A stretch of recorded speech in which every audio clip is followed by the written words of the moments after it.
Good evening and welcome to News Scope Daily TV, where we go beyond the headlines to uncover the stories shaping power, justice, and global accountability. Tonight, we turn to a revelation that is reigniting one of the most disturbing scandals of our time. Newly released U.S. Justice Department files connected to the late Jeffrey Epstein have once again thrust some of the world's most powerful figures back into the spotlight. Among millions of newly published documents and images are photographs appearing to show Britain's Prince Andrew Mountbatten Windsor, in close contact with an unidentified woman. Images released without context, location, or date, but heavy with implications. These disclosures come as the U.S. government insists this is the final release of Epstein-related material. Yet survivors, legal advocates, and transparency activists are asking a different question. Is this really the whole truth, or just the version we are being allowed to see? Tonight on News Scope Daily, we break down what the files reveal, what they don't, and why the Epstein case continues to expose deep cracks in systems meant to protect the vulnerable and hold the powerful to account. We examine the political, legal, and moral dimensions of the latest disclosures, the renewed scrutiny facing global elites, and the growing anger of survivors who say justice remains out of reach. Stay with us as we separate fact from speculation, analyze power without fear or favor, and ask the questions others avoid.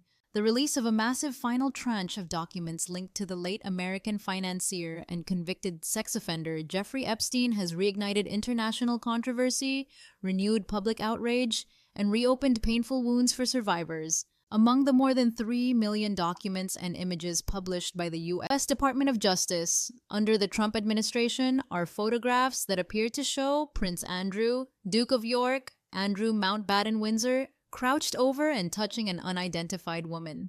The images, which lack context, dates, or confirmed locations, have quickly become one of the most discussed elements of the disclosure. Buckingham Palace has not commented on the newly released materials, and Prince Andrew has not responded to renewed requests for comment. He has, however, consistently and categorically denied all allegations of criminal wrongdoing related to Jeffrey Epstein. U.S. officials have stated that this document release represents the final batch of Epstein-related material that will be made public under existing legal frameworks. Yet for many victims, legal advocates, and observers, the release raises as many questions as it answers. The images, serious questions without clear context.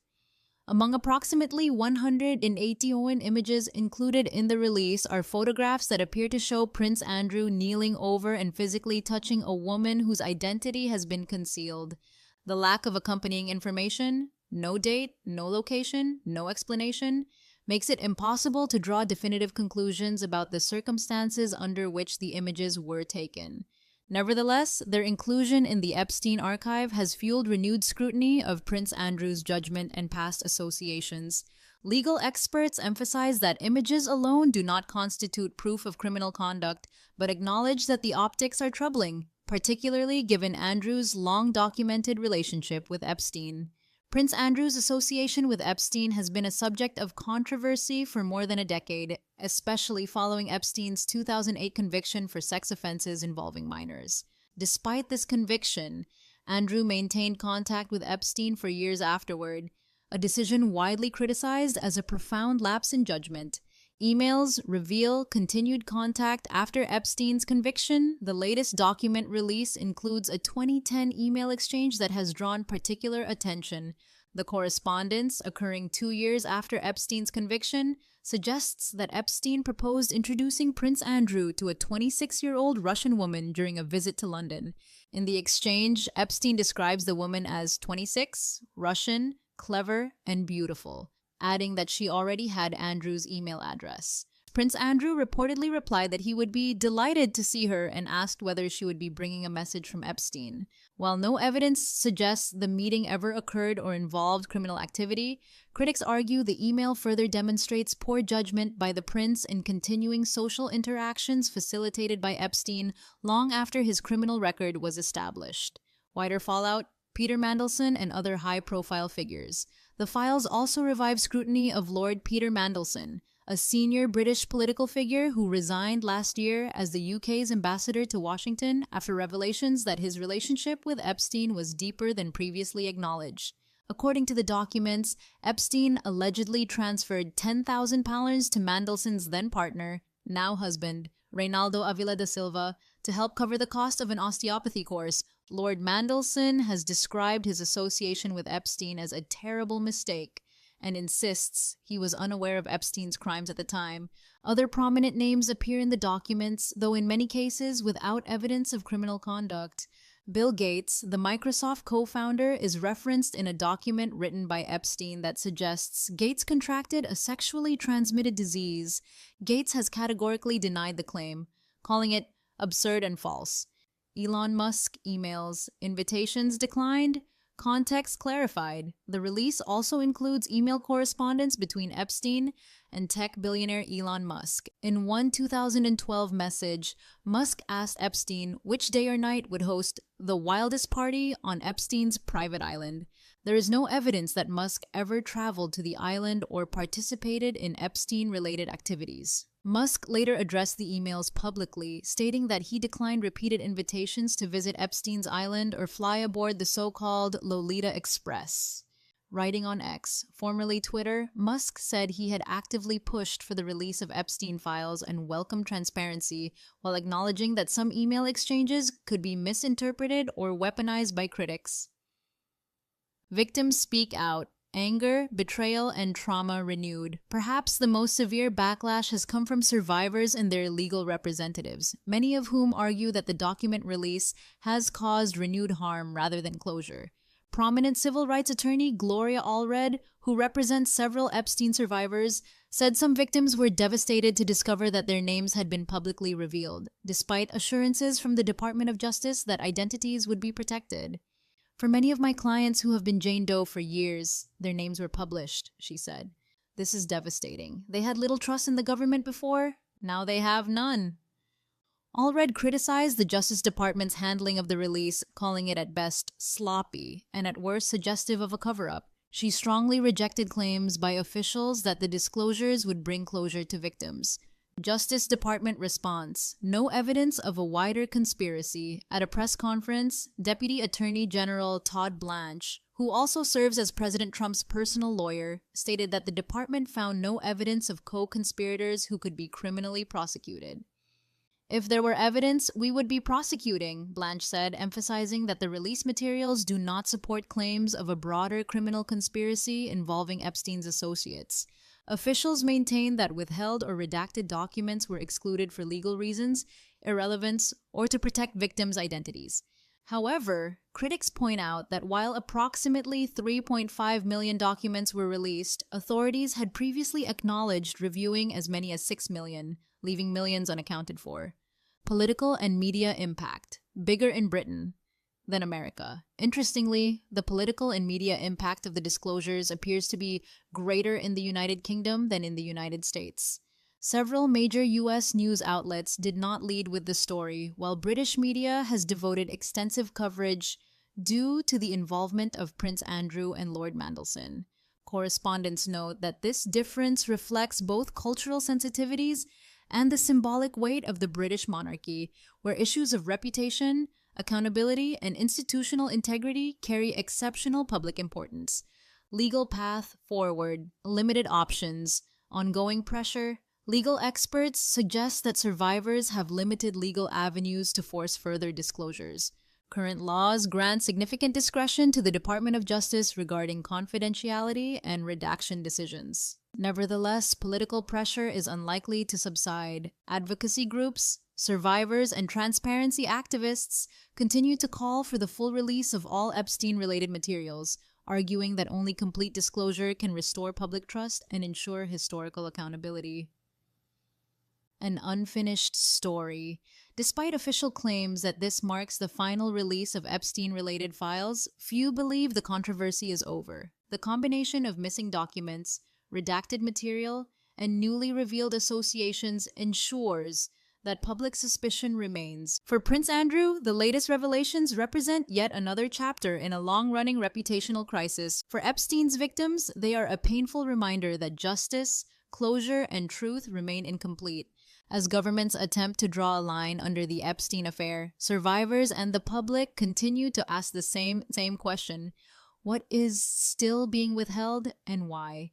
Why Epstein was never just one man. A critical flaw in how the Epstein scandal has been framed is the persistent attempt to isolate responsibility to a single individual.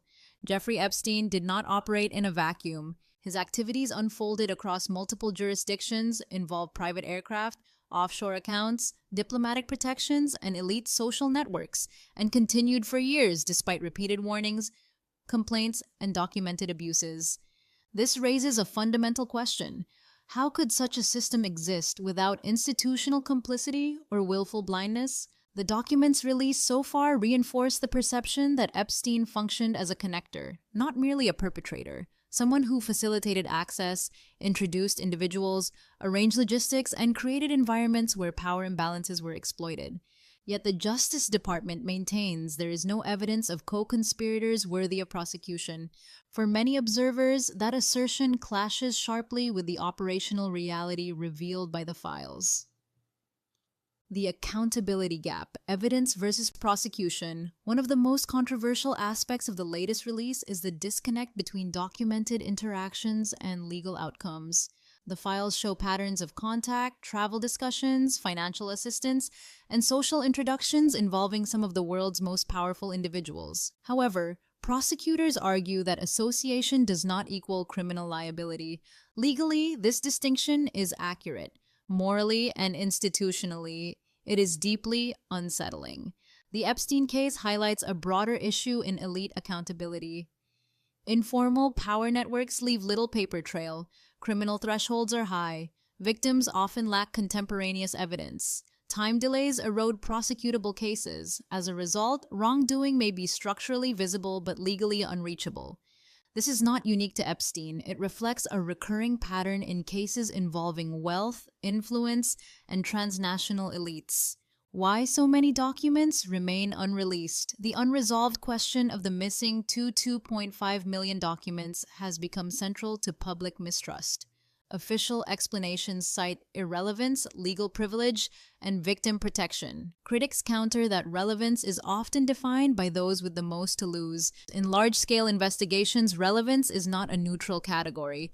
Decisions about what matters and what does not shape historical memory. If documents detail intelligence contacts, financial intermediaries, political donors, diplomatic arrangements, or cross-border legal coordination, their suppression may be lawful, yet still politically consequential. This fuels suspicion that the Epstein files are less about criminal closure and more about damage control, not to protect victims, but to preserve institutions. The monarchy question, why Prince Andrew matters symbolically. Prince Andrew's continued denial of wrongdoing is legally valid and must be respected. However, the issue surrounding him is no longer purely legal. It is symbolic. Modern constitutional monarchies depend on moral authority, public trust, the perception of ethical restraint. Andrew's association with Epstein, especially after Epstein's conviction, has eroded that trust. Even absent criminal findings, the monarchy faces an uncomfortable reality. Elite insulation from consequence undermines democratic legitimacy. This explains why the story resonates so strongly in the UK. It is not simply about one man, but about whether institutions protect themselves at the expense of moral accountability. Media dynamics, why the story fades in the US. In the United States, Epstein-related revelations now struggle to dominate headlines. This fatigue is not accidental. Complex scandals involving diffuse responsibility are difficult to sustain in a media environment driven by immediacy, partisanship, and short attention cycles. Additionally, many implicated figures span political, corporate, and technological sectors. No clear villain beyond Epstein remains. Prosecutors insist the case is closed. Without new indictments, the narrative loses momentum. In contrast, the UK media ecosystem places far greater emphasis on reputation, honor, and institutional continuity, making the story harder to bury. The victim's reality, transparency without justice. For survivors, document releases are not abstract transparency exercises. They are deeply personal. The exposure of identities, intentional or accidental, represents a secondary harm, reinforcing feelings of betrayal and vulnerability. Closure, survivors argue, does not come from partial disclosure or symbolic transparency. It comes from full truth, institutional acknowledgement of failure, concrete reforms, and accountability mechanisms that prevent repetition. Without these, releases risk becoming performative rather than restorative. Intelligence, influence, and the question no one wants to ask.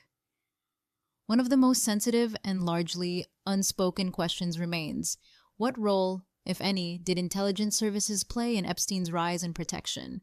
The files do not answer this definitively, but Epstein's unexplained wealth, access to heads of state, ability to evade scrutiny, and connections across rival geopolitical blocs raise questions that go beyond criminal law into national security and intelligence oversight. These are precisely the areas where documents are most likely to remain classified indefinitely.